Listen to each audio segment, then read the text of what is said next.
Welcome to Celluloid Chronicles, a historical movie podcast. Today, I am your host, Birdy, here with a deleted scenes special episode. You may have noticed that in our episode on the other Boleyn girl, that it was an extra long episode that we ended up splitting into two parts. It quickly came to our attention that with so much historical context and information, it was impossible to bring it to you all in one episode, and basically let alone two. So we decided to start some deleted scenes, outtake episodes where I will bring you information that we couldn't present in the main episode. So obviously today on this deleted scenes, I am bringing you other historical context and information that pertains to the other Boleyn girl, aka the Tudor period with King Henry VIII. I don't have any deleted outtakes from the main feed that we didn't put in, but you will see those in future deleted scene episodes. So stay tuned for those. Today, it's all about that extra good historical information that we had to cut from the main episode. So let's dive in. I'll begin with a little more context on the Howard family. I kind of went into this in the main episode, but there was some things that I couldn't bring in that was basically just long bits of information about the actual family and their connections with the Tudor family and the monarchy as a whole, and why they're such an important family. Now, some of this I probably covered in the main episode, so I'm going to apologize here if I'm already having covered some of this information. That might happen throughout. It's been a little bit since we recorded the main episode, and sometimes my notes just get mixed up, but there will be more context in those interjections. The Howard family, they were everywhere.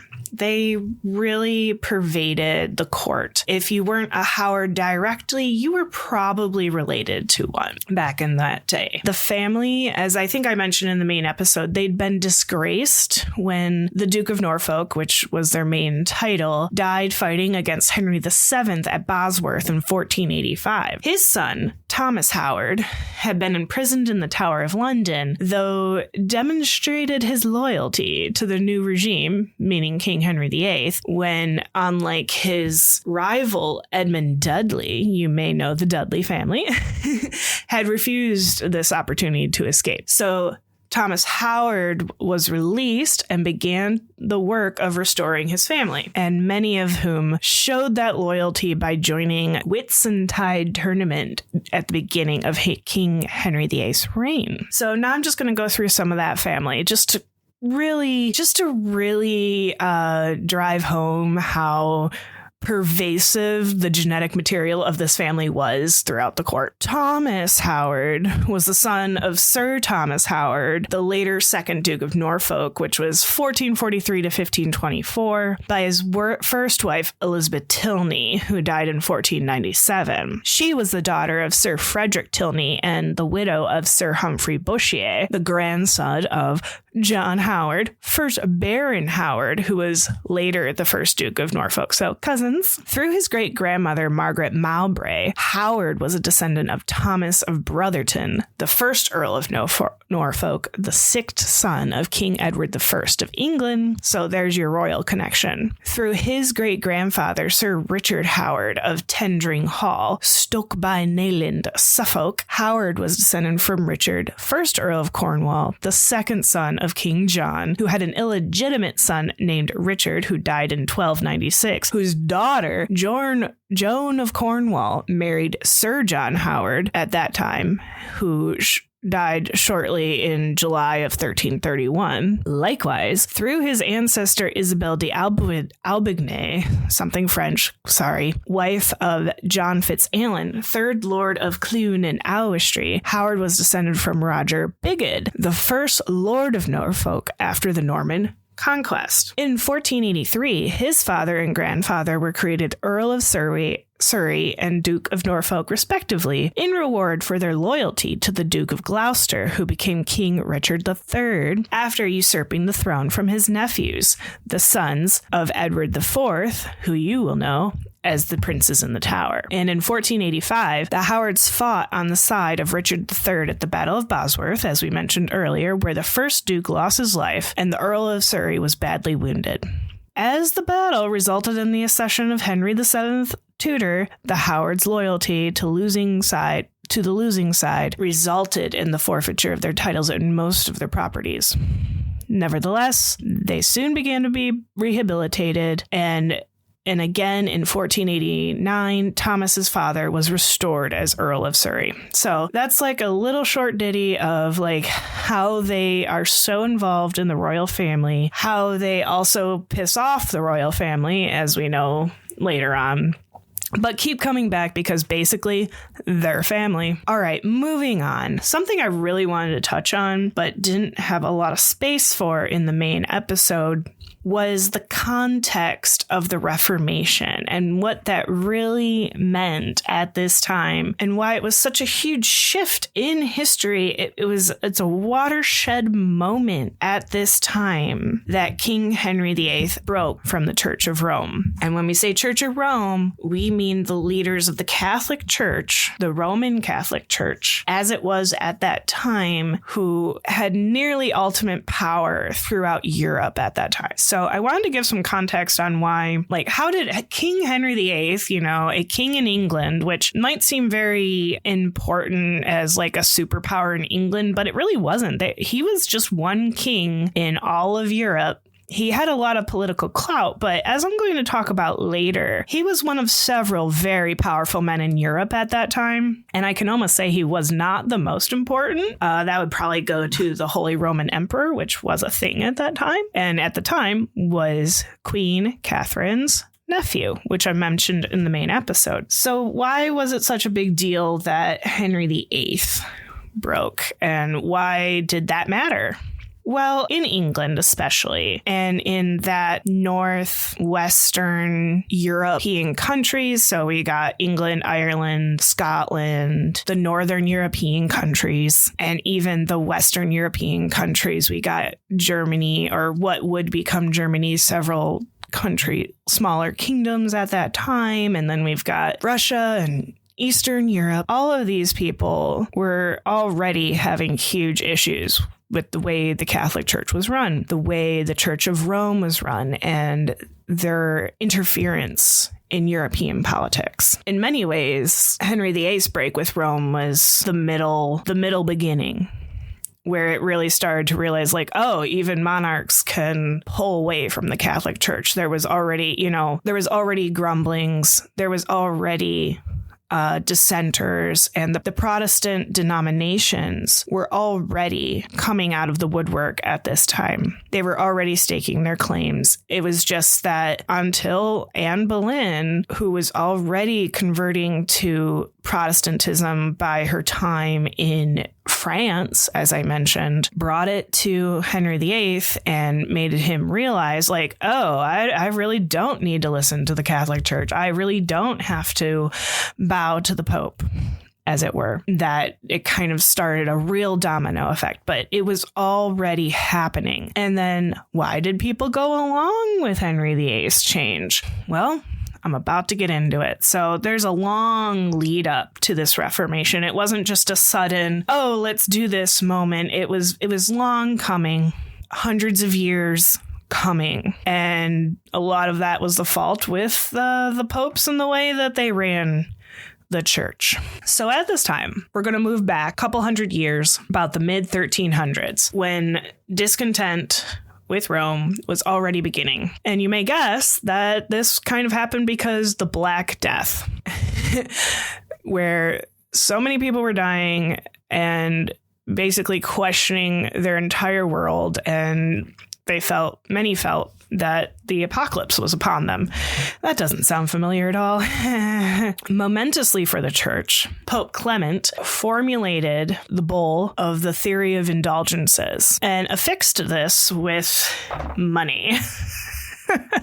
He stated that the sacrifice of Christ's blood, together with the merit added by the virgins and the saints, had established an inexhaustible treasury for the use of pardons, which is basically just forgiving people for their sins. But by people contributing money to the church, anyone could buy a share of this treasury of merit.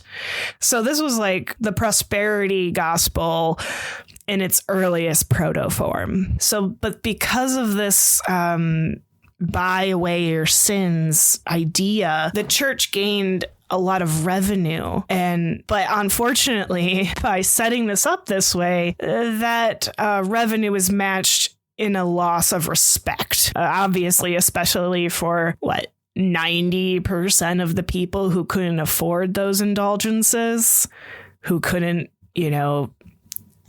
give a bunch of money to the church to be forgiven and saved from plague and horror. And obviously, at this time, the Pope was also living in Avignon in France, not even in Rome, and people were already pissed about that. So after the Black Death, the church emerged very, very wealthy and were doing just great. However, on the opposite side, they were extremely unpopular. Basically, when sudden death threatened everyone with the prospect of being carried off in a state of sin, the result was a flood of bequests to religious institutions by wealthy people. Saint-Germain-l'Auxerrois in Paris received 49 legacies in 9 months, compared to the only 78 in the entire previous 8 years. As early as October 1348, the Council of Siena suspended its annual appropriations for religious charities for 2 years because these were so immensely enriched and indeed fattened by these bequests. In Florence, the Company of Or San Michele received 350,000 florins, basically golds, intended for the alms of the poor, although in this case, the directors of the company were accused of using the money for their own purposes on the grounds that the very poor and needy were dead. Love that. That's great. That's awesome. That looks great. So while the church gained more money, personal attacks on the clergy increased. So this was partly brought about because also at the same time of the Black Death, there was this group called the Flagellants who basically went around and hurt themselves and raved against anyone non-Christian. So, they were harassing the Jews and non-white folks and all the minorities, of course, but also scarring up their bodies in order to bring about some sort of forgiveness during the Black Death. But there was also these attacks increased because of also the failure of the priests during the plague to live up to their responsibilities. Instead of going in and helping the poor, a lot of them ran off. And also that they died like other men. Yeah, even though they died like other men and were forgiven for that, many of them let other Christians die without the sacraments, or they charged for their services during this crisis. And this was very much violently resented. In England specifically, there was an anti-clericalism endemic where citizens of Worcester in 1349 broke down the gates of the Priory of St. Mary attached to the cathedral, attacked the monks, and I quote, chased the prior with bows and arrows and other offensive weapons, unquote, and also tried to set fire to the buildings. At Yeovil in the same year, when the Bishop of Bath and Wells held a Thanksgiving service to mark the passing of the plague, it was interrupted by certain sons of perdition who kept the bishop and congregation besieged in the church all night until some rescue came. Wonderful stuff. So the Black Death, the plague, accelerated this discontent with the church at the very moment when people felt a greater need of spiritual assurance. There had to be some meaning in the terrorizing experience God had inflicted. If the purpose had been to shake man from his sinful ways, it failed. Human conduct was found to be wickeder than ever before, more avaricious and grasping, more litigious, more bellicose, and this was nowhere more apparent than in the church itself. We all know the stories of the priests and the bishops and the cardinals and the Pope themselves, who were just basically running a government. There was very little spiritualism and holiness going on in either the Roman or Avignon halls. They were just doing their own thing. It was a monarchy unto itself with basically nothing special other than they claimed to rule over all the souls within all the other kingdoms. So going back to Pope Clement VI at that time, he was pretty shaken up by the plague.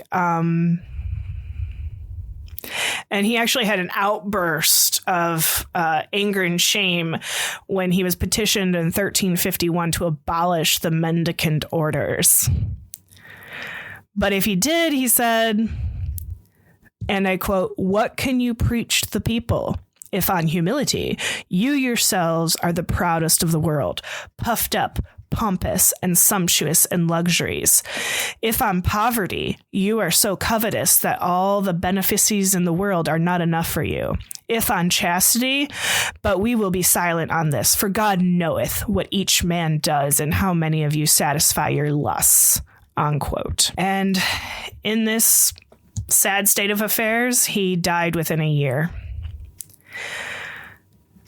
And I quote, "When those who have the title of shepherd play the part of wolves," said Lothar of Saxony, "heresy grows in the garden of the church," unquote.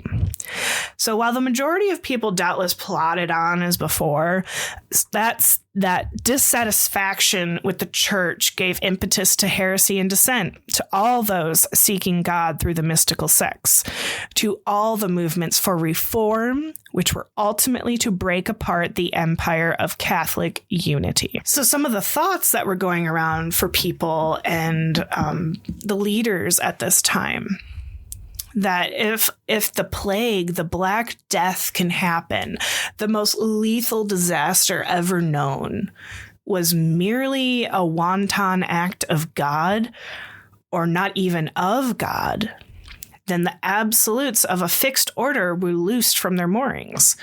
The church itself and its structure and hierarchy meant nothing. People were open to admit these questions and to question everything, and that door could no longer be shut. Once they realized there could be change to this fixed order, and that the end of this age of submission was in sight, to this oversight and detailed control of this institution could be overthrown, they started to turn to their individual consciousnesses. And for that, the Black Death can be argued as a beginning of modern man. And of course, because of the split within the church, where there's a pope in Avignon and a pope in Rome, Europe was polarized. A lot of them didn't know what to do, who to listen to, stuck between two papacies. The church was now politicized by this rival struggle for secular support. And it was even harder to heal that schism the longer it lasted. Everyone knew that it was extremely damaging to the politics and economy and society at large.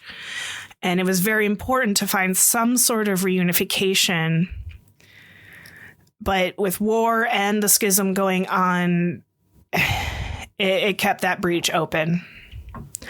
The Ecumenical Council, which was advocated by the University of Paris and many people, was one solution, and an obvious one, but it was a challenge to the supremacy of the popes, so both popes rejected it. This angry rift in Christendom was to last 40 years. According to a popular saying toward the end of the century, no one since the beginning of the schism had entered paradise. Following right in this timeline, Gutenberg at Mainz came about and invented that first document between 1453 and 1454 of the first printed movable type, the Vulgate Bible. As Victor Hugo eloquently put it later on, and I quote, "The Gothic sun set behind the gigantic printing press of Mainz." Unquote. So this now, of course, was a new means of spreading knowledge and exchanging ideas.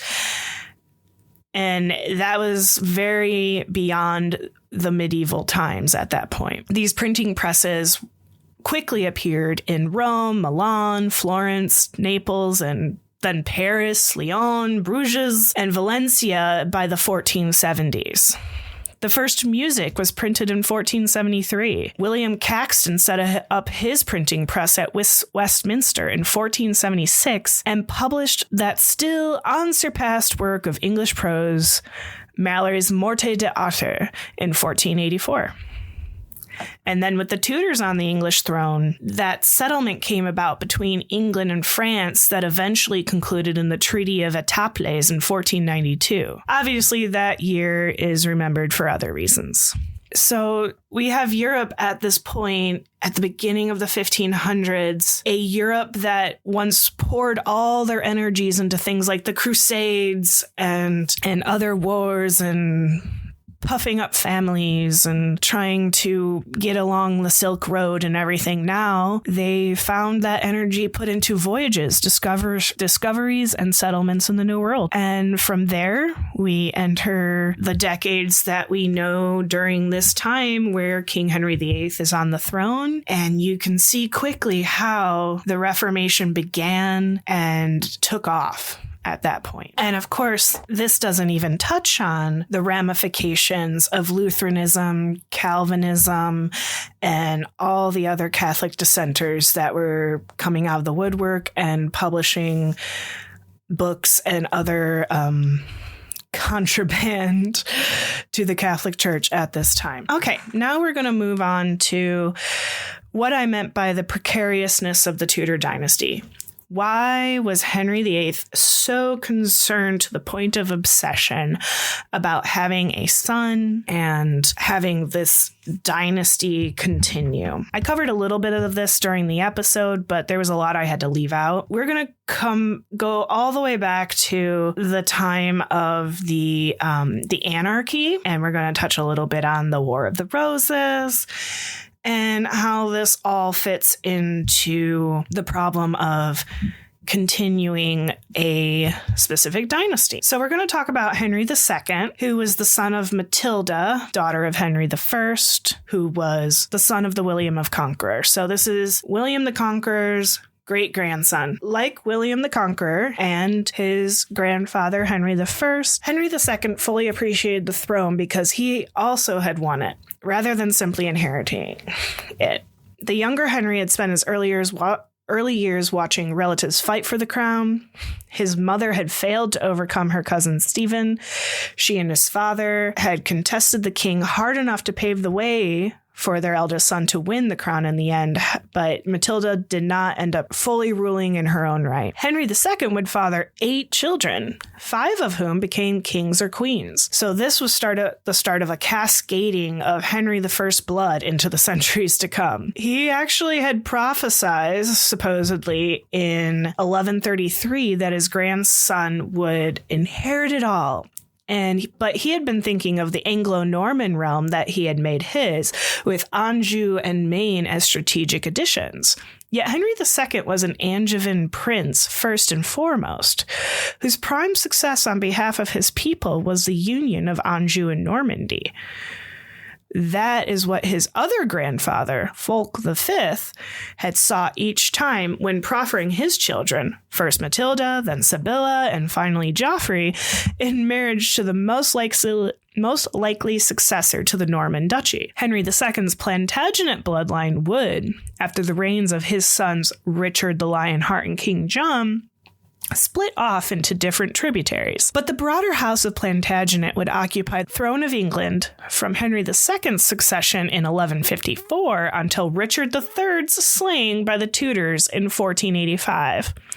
Yet the catastrophe of November 1120, this meaning the White Ship disaster, deprived Henry I of seeing his dynasty progress in the male line because his son died in that tragedy. So this caused him a perpetual torment in his final years and the changing identity of the British royal line forever. This shipwreck impacted spectacularly on the next generation, resulting in the bloodiest anarchy that England has ever suffered, coming back to what Matilda went through. And I quote, "No ship that ever sailed brought England such disaster," unquote, wrote William of Malmesbury soon after the White Ship went down. And that remains the case 900 years on. So Empress Matilda, as she was known, was one of the claimants to the English throne during this anarchy.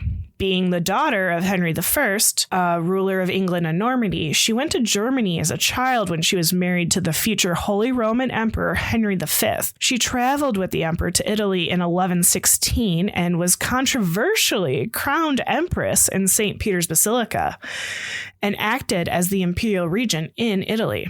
However, Matilda and Henry V had no children, and when he died in 1125, the imperial crown was claimed by his rival Lothair of Supplenburg.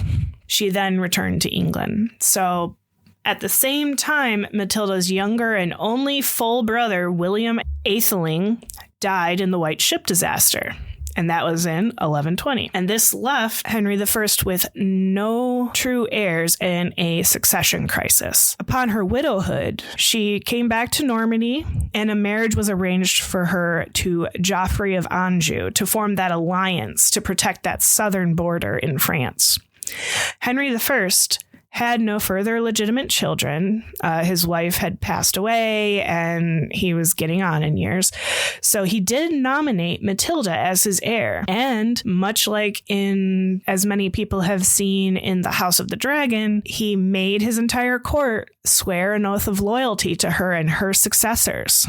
But, of course, the decision was not popular in the Anglo-Norman court. Then Henry died in 1135, and Matilda and Geoffrey faced opposition from the barons. So the throne was instead taken by Matilda's male cousin, Stephen of Blois, who enjoyed the backing of the English church, and Stephen took steps to solidify his new regime, but of course, faced threats from his neighboring powers and his family. And that's kind of a summary of the beginning and complications of the anarchy, which you can see those ramifications and see how Henry II, who was the son of Matilda, after this anarchy, could see the problems of a woman trying to rule but being ousted by male relatives and other men in power. This would come down the line to the Tudor dynasty. Also into the War of the Roses, which was also just before the Tudor dynasty, as I mentioned in the episode, was less than half a century before Henry VIII took the throne. All right, and just to finish this up, it's going to still be a little bit, but I want to go over a bit of those other major powers within Europe at the time. You know, King Henry VIII is definitely a larger-than-life figure, and he takes up a lot of our mainstream popular culture. But honestly, there's just as other super amazing and horrible and larger-than-life figures surrounding. It was a time of big personalities in Europe at this time.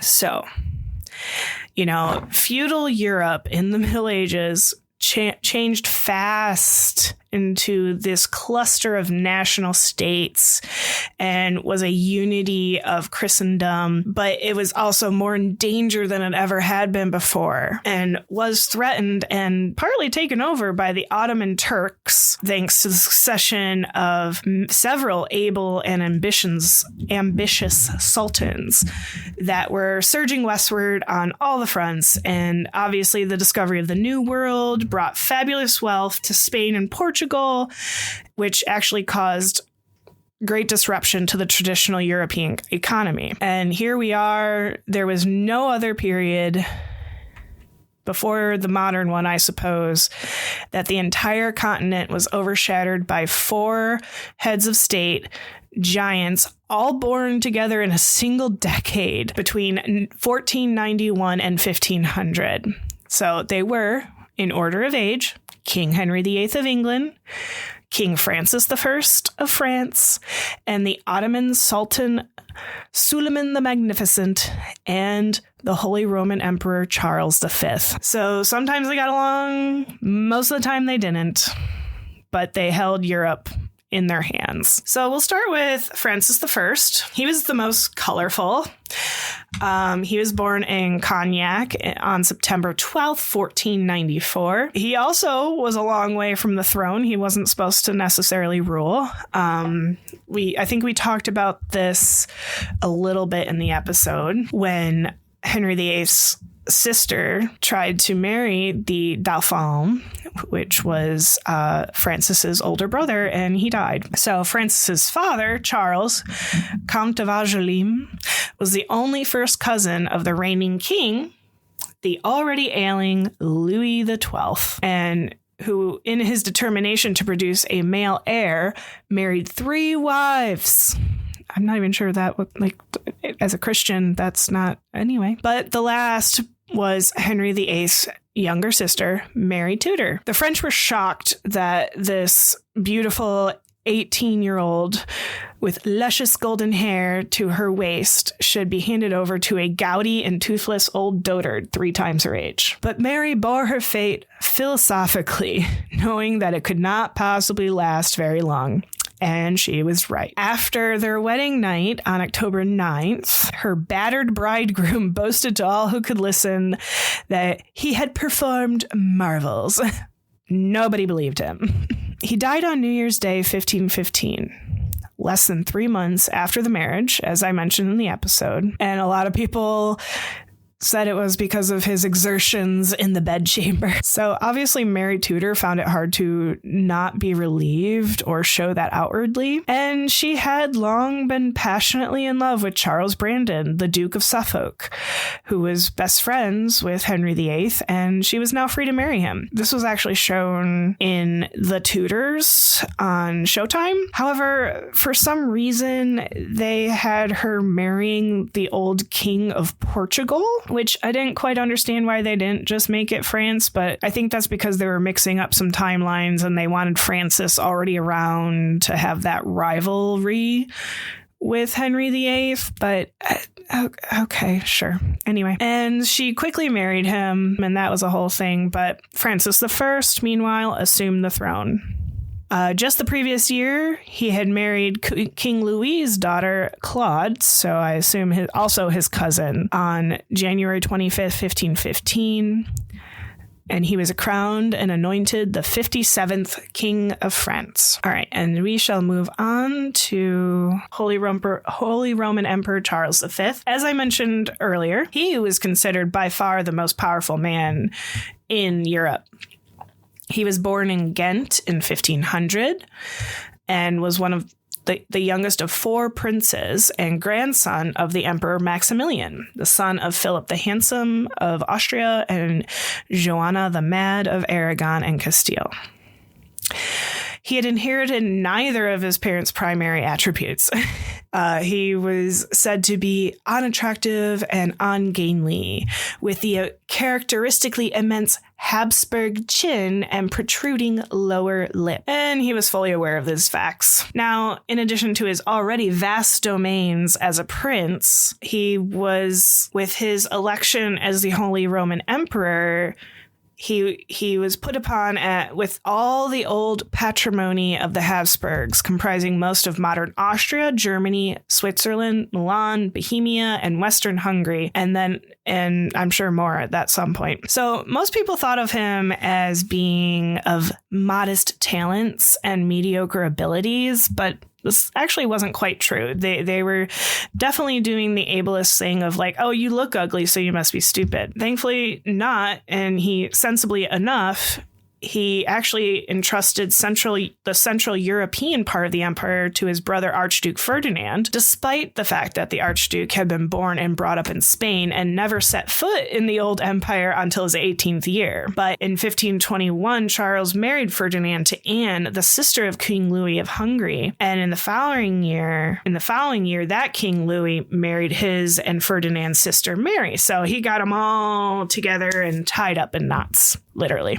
Thus, if Louis were to die without issue, the empire would be extended to the frontiers of the Slavonic world, and Charles's position vis-a-vis the Ottoman threat would be at least to some degree strengthened. So this was all very smart that no one expected from him, but Charles was the only one of the four princes to abdicate. He did so piecemeal, so Naples and Sicily first, then the Netherlands, and finally Spain. So by the end of his life, he was physically and mentally exhausted and tortured by gout, so he withdrew to the monastery of Yuste in Extremadura, where in 1558, he died of malaria. And I did want to add this bit in about actually King Henry VIII that kind of got left out, but I'm sure it was hinted at, that in 1521, Henry VIII was actually considered extremely devout to the Catholic faith, so much so that he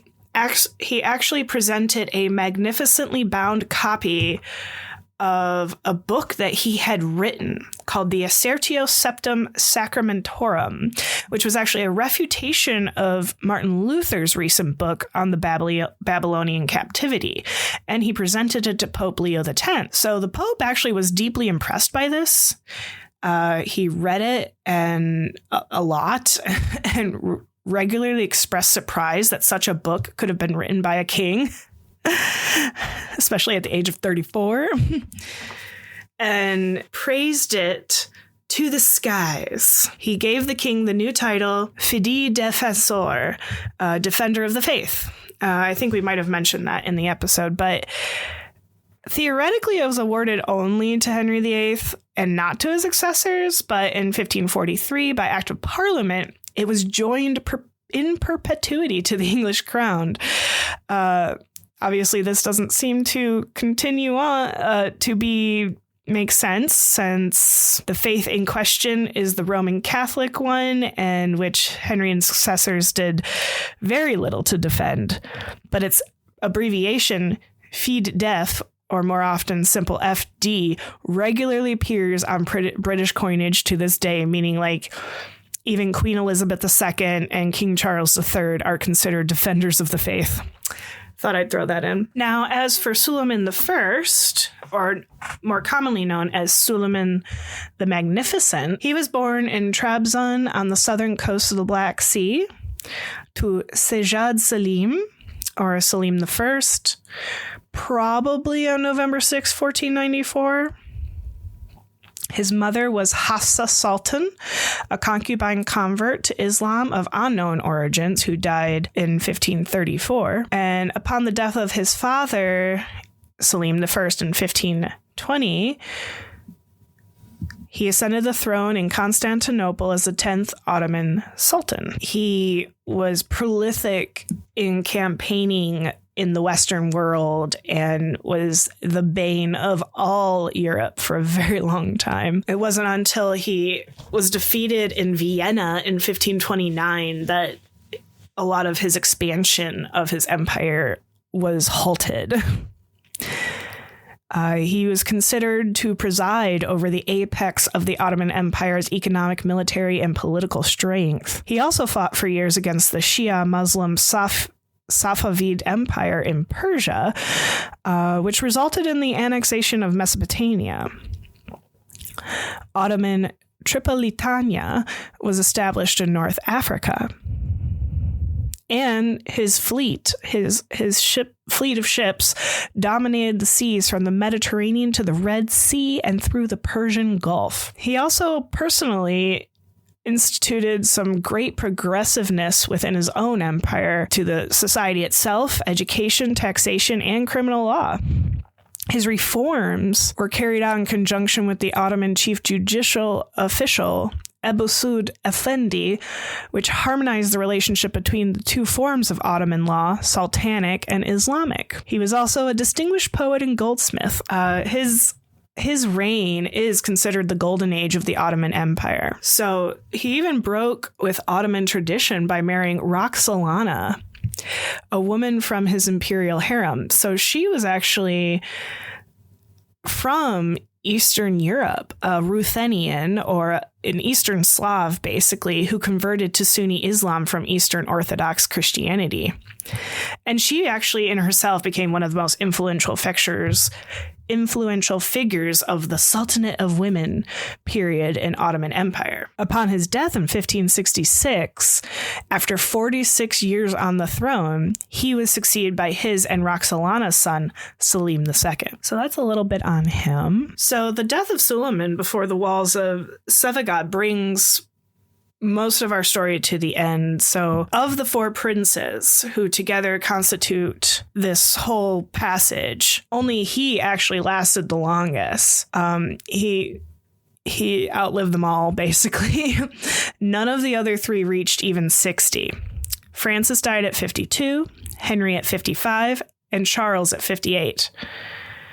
Obviously, lives were shorter in the 16th century, and they differed from our own in many ways, but it's still significant to note. So just some notes on their lives, like especially the Christian ones. So we got Francis, Henry, and Charles. They were all dominated by religion. So obviously, Henry VIII spent 7 years of his life arguing with the Pope about his divorce from Catherine and Aragon, before being finally rejected from the whole concept of papal supremacy and established the Church of England. Francis I, whom we tend to think of primarily as a flamboyant Renaissance prince, was burning heretics in the Place Maubert as early as 1523. Though the persecutions became much worse after the Affaire des Placades in 1534, and were ultimately to develop into the hideous wars of religion that were to continue to the end of the century. Charles V fought the Reformation with all his strength,